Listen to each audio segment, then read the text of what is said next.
Sono vision లో summer AC Mela 0% EMI cash back offers తో ఈ వేసవిని చల్లగా మారుస్తుంది. మీరు కథ విన్నప్పుడు ఇది ఖచ్చితంగా సక్సెస్ అవుతుందా అని భావించి ఫ్లాప్ అయిన సినిమా ఏది ఉంది, ఇది యావరేజ్గా ఆడుతుందని అనుకున్నా కూడా సూపర్ హిట్ అయింటుంది సార్, అలాంటివి ఏమైనా ఉన్నాయా? మిస్టర్ బచ్చన్ వచ్చి సినిమా చూసి కాన్ఫిడెంట్గా చెప్పలేదు, హరీష్ మీద మేకింగ్ స్టైల్ మీద అది చాలా పెద్ద హిట్ అవుతుందని అనుకున్నాం. అదొకటి డెఫినెట్గా నన్ను డిసప్పాయింట్ చేయడం కన్నా హరీష్ హిమ్సెల్ఫ్ గాట్ డిసప్పాయింటెడ్. చాలాసార్లు మనం we get carried away. So carried away అయినప్పుడు ఏదైనా తప్పులు చేస్తుంటాము.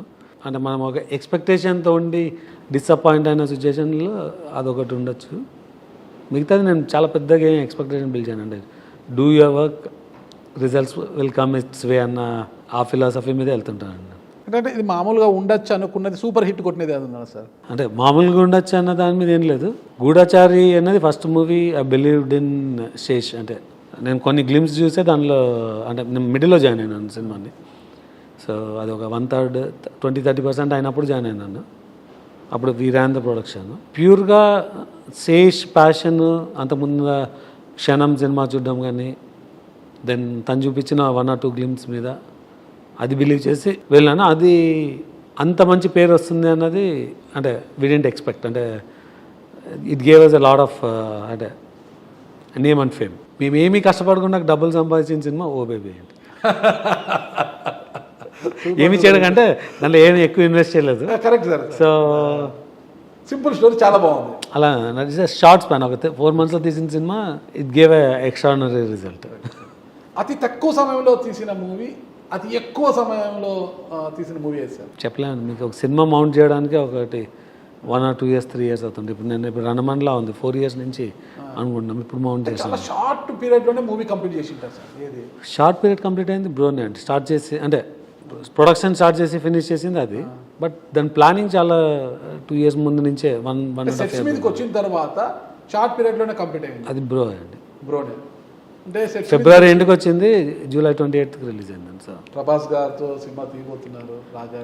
అంటే ఇది ఎక్స్పెక్టెడ్ 2.5 years మూవీ. పవన్ కళ్యాణ్ గారు అంటే మీకు ఎంత అభిమానము ప్లస్ మంచి స్నేహం కూడా ఉంది కదా, మరి పవర్ స్టార్తో సినిమా ఏమన్నా కుదురుతుందంటారా? ఎక్కడండి ఇప్పుడు ఆయన ఉన్న బిజీలో వీలవదు కదా. నాకు చేయాలని ఉంది, బట్ చేయాలని అయితే ఉంది. అది ప్రాక్టికల్ కదా, ఆలోచించడం కూడా తప్పు. మరి మెగాస్టార్ కావచ్చు, రామ్ చరణ్ తేజ్, అల్లు అర్జున్, డెఫినెట్గా చిరంజీవి గారితో సినిమా చేయాలన్నా దట్స్ అ డ్రీమ్. ఓకే, అవునా? ఐఎమ్ వర్కింగ్, కంటిన్యూస్గా వర్క్ చేస్తున్నాను. స్టోరీ సెట్ అవ్వాలంతే. జూనియర్ ఎన్టీఆర్, రామ్ చరణ్ తేజ్ వాళ్ళంతా బిజీగా ఉన్నారు. నాకు చేయాలని ఉంటుంది కానీ మీకు టైం కలిసి రావాలి కదా. కలిసి వస్తే వాళ్ళతో 100%. అయితే చిరంజీవితో చేయాలనేది అయితే మీకు ఒక ఆకాంక్ష. ఈ స్థాయికి వచ్చారు సార్ మీరు. మీకు జన్మనిచ్చిన ఆదోని కోసము మీరు ఏం చేశారు అంటే ఏం చెప్తారు సార్? 2015లోనే ఒక ఐటీ కంపెనీని అక్కడ ఎక్స్పాండ్ చేస్తాను. ఆదోనిలో నాకు ఒక 200 people ఆఫీస్ పెట్టినాను. అప్పుడు ఆల్మోస్ట్ ఒక 100 members హైర్ చేసి ఉంటాను అక్కడ. బట్ ఆ టైంలో రిటైన్ చేయలేకపోయినా, ఇప్పుడు మరి దాన్ని రివైవ్ చేసి ఇప్పుడు ఒక 250 people ఉంటారు నాకు ఆదోనిలో. సినిమా ఇండస్ట్రీని నెక్స్ట్ ఇయర్ 2 సినిమాలు తీస్తున్నాను ఆదోనిలో. అంటే నాకు వీలైనంతలో నేను డెఫినెట్గా చేస్తున్నాను. డెఫినెట్గా అసలు బాగానే చేశారు. 200 మందికి ఐటీ కంపెనీ ఆదోని తీసుకొచ్చి ఎంతమందికి ఉపాధి కల్పిస్తూ సినీ రంగాన్ని కూడా ఆడికి తీసుకెళ్తున్నారు అంటే ఈయన చాలానే చేసినట్ల. అంటే ఆదోని మీకు ఎంతో ఇచ్చింది, తిరిగి ఎంతో కొంత ఇవ్వకపోతే లాభ అయిపోతానేమో అనుకున్నారు. మళ్ళీ లాభ అవ్వాల్సి తీయట్లేదు. లాభం లాభం లేదు సార్, చాలా స్లిమ్గానే ఉన్నారు, హీరో లాగానే ఉన్నారు. అంత ఇంకా ఆదోనికి ఏం చేయాలనుకుంటున్నారు సార్? ఇది మీ మార్క్, ఇది టీజీ విశ్వప్రసాద్ గారు మా కోసం ఇది చేశారని చెప్పుకోవడానికి. ఇప్పుడు ఎంతమంది రాజకీయ నాయకులు ఆడు వస్తున్నా కూడా ఆదోని డెవలప్మెంట్ అయితే ఏమీ జరగలేదు. ఇంతకు ముందు ఉన్న ఎమ్మెల్యే అంతా కూడా ఏం చేయలేదు అనేది మనకు అర్థం తెలిసింది. అక్కడ ఎంతసేపు ఉన్న 60-40 అనేది ఒకటి ట్రెండ్ నడుస్తూనే ఉంటుంది అక్కడ. 60-40 అనేది టీడీపీ అధికారంలో ఉన్నా, ఇంకో పార్టీ అధికారంలో ఉన్న వైసీపీ, అంతకుముందు కాంగ్రెస్, ఇప్పుడు బీజేపీ ఎమ్మెల్యే పార్సారథి గారు వచ్చారు. మరి ఆయన ఏం చేస్తారనేది ఇంకా ఏం తెలియదు మనకు. అని ఇప్పుడు వస్తున్నాయి, ఆయనకు చాలా అడ్డంకులు వస్తున్నాయి, వాళ్ళతో యుద్ధం చేస్తున్నాడు ఆయన అక్కడ. ఓకేనా? ఎవరు ఏమొచ్చినా ఆదోనికి కొనగూరింది అయితే ఏమీ లేదు. ఈ రాజకీయ నాయకులు ఏమి చేయకపోయినా ఒక సినీ నిర్మాతగా, ఒక ఇండస్ట్రియలిస్ట్గా, ఒక ఐటీ దిగ్గజంగా మాకు మా టీజీ కుటుంబం నుంచి వచ్చిన విశ్వప్రసాద్ గారు ఇది చేశారని అక్కడ ప్రజలు అనుకోవడానికి ఇంకా ఏం చేయాలనుకుంటున్నారు? అంటే నేను ఈ ఐటీ కంపెనీని సస్టైన్ చేయగలిగితే that is a very big thing అండి. రీసెంట్గా నేను స్టార్ట్ చేశాను 250 people. ఈ 2 సినిమాలు కరెక్ట్గా ఎగ్జిక్యూట్ చేస్తే నా సైడ్ నుంచే కరెక్ట్గా ఎనేబుల్ చేసినానని అనుకుంటున్నా. డెఫినెట్గా నాకు ఆదోని ఎమ్మెల్యే బాగా అంటే చాలా క్లోజ్గానే ఉంటారు పార్థసారథి. అంటే ఇప్పుడు ప్రస్తుతానికి ఆయన బాగానే చేస్తున్నారు. ఆయన చేయాలని ఉన్నా కూడా ఆయన 3 అడుగులు ముందుకేస్తే 4 అడుగులు వెనక్కి లాగుతున్నారు అక్కడ. అది temporary. Temporary is very strong. ఆయన ఇంటర్వ్యూలో కూడా చెప్పారు కదా, నన్ను చంపుతామని కూడా నా కుటుంబ సభ్యులకు ఫోన్లు చేసి బెదిరిస్తున్నారు, నీ మోడీ గారు ఎప్పటి నుంచి ఇంటికి రాడని. నా కొడుకు వైజాగ్లో చదువుకుంటే నా కొడుకుకి ఫోన్ చేస్తున్నారు, మా వాడికి ఫోన్ చేస్తున్నారని. ఆయన దీన్ని అధిష్టానం దృష్టికి కూడా తీసుకెళ్లారు. వాళ్ళు ఏదో మందలిస్తామని చెప్పారు. కానీ పార్థసారథి గారు ఎంత చేయాలని ఉన్నా కూడా చేయించడం లేదు. అక్కడున్న టీడీపీ నాయకులు ఆయన వెనక్కి లాగుతున్నారు, ఇబ్బంది పెడుతున్నారు అనేది ఉంది. డెవలప్మెంట్ అన్నది వస్తే ఎవరు ఆపలేరండి. గ్రౌండ్ లెవెల్ డీటెయిల్స్ అంత తెలియదు, కానీ జనసేన నుంచి అక్కడ లోకల్ పర్సన్ తన పార్థసారథి గారితో క్లోజ్గానే ఉంటాడు. So is working hand in hand.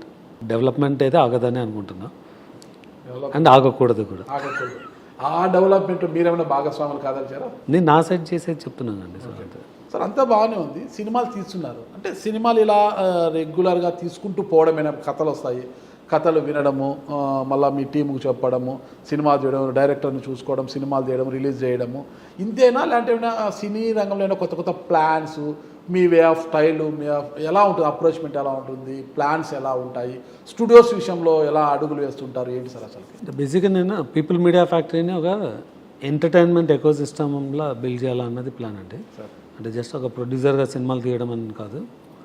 So ఈ ఎకో సిస్టమ్ బిల్డ్ చేయడానికి నేను ఒక కంటెంట్ ఫ్యాక్టరీ అనే ప్రాసెస్ పెట్టినాను. అంటే నాకు ఇప్పటి నుంచి అంటే ఈ కాంబినేషన్ సినిమాలే కాకుండా మన దగ్గర అంటూ నెక్స్ట్ 2 to 10 years వరకు క్రియేట్ చేయడానికి కావాల్సినంత కంటెంట్ క్రియేట్ చేయడం, ఆ టీమ్స్ని పెట్టినాను. దెన్ విజువలైజేషన్ గురించి నేను విఎఫ్ఎక్స్లో R&D టీమ్స్, తర్వాత రెగ్యులర్ విఎఫ్ఎక్స్ స్టూడియో కూడా ఉంది, నాకు పోస్ట్ ప్రొడక్షన్ స్టూడియోస్ ఉంది.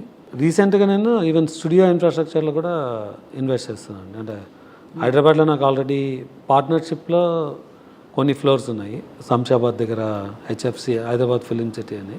తర్వాత రీసెంట్గా నేను రాజా సాబ్ అండ్ జాట్ సినిమాకు, రాజా సాబ్కి I build the largest floor in the world today. అంటే ఇండోర్ ఫ్లోర్. అంటే జనరల్గా మీకు 28 to 32,000 square feet of floor ఉంటుంది. నేను ఒక 36,000 square feet ఫ్లోర్ బిల్డ్ చేసి దానిలో ఒక 80,000 square feet of surface area ఉన్న సెట్ని ఒకటి వేసాను. ఇది ఒక 5 monthsలో మొత్తం రెడీ చేస్తాను.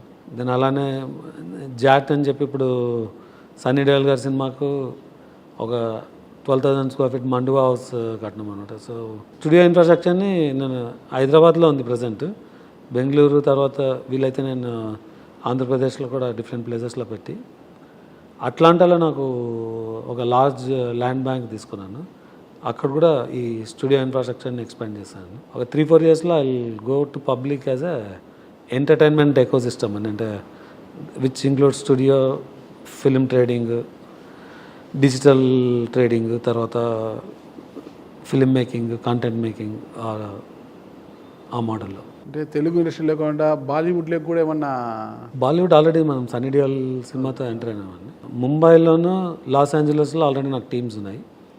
సో ముంబైలో ఒక 6 months బ్యాక్ ఒక చిన్న అంటే ప్రైమ్ ఫిలిం ఏరియాలో ఒక 40 people ఆఫీస్ ఉంది. తర్వాత అక్కడ ఆరామ్ నగర్ అంటారు అనమాట, అది హబ్ ఆఫ్ కాస్టింగ్.